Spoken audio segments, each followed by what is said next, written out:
So Robert, so nice to see you. Likewise, thank you. We're very excited to have you join Delray for breakfast to teach us about two courses, mold and asbestos, two really, really important topics.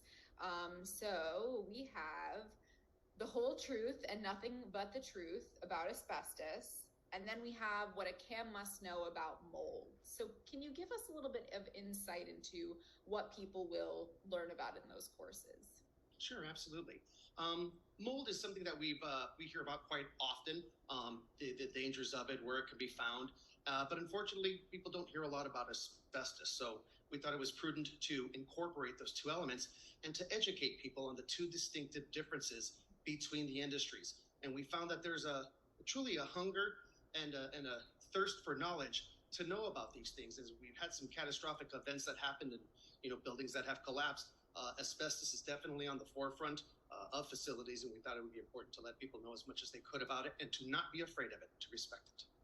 Amazing. Well, thank you so much. We can't wait to see you on November 10th. So for all of you out there, please join us for breakfast.